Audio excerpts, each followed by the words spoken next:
Nagbabagang balita Abril 15 alas 3 sa kadlawon, so napukaw ta sa dakong kalayo. So paggawas sa tos balay nakita na itong kapula-pula ng kalayo, dakong kasunog na hitabo din sa mua sa Purok 4A Poblasyon 2 Villanueva Misamis Oriental.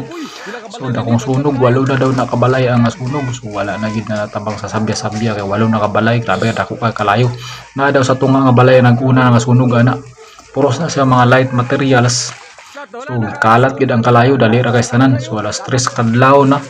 Alas 3 kadlaw na siya nahitabo. May bumbiro pud padulungay na. Pasulod na ang bumbiro.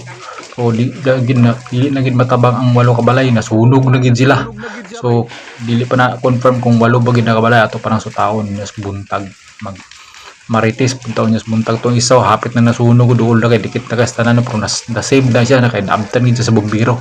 Wala gid siya nasunog. So walo ka balay daw na silingan ra namo dinis Bilya sa Purok 4A Poblasyon 2 Villanueva Misamis Oriental ay mo kumpiyansa amping ang tanan kay dakong sunog ang nahitabo is mua. So larga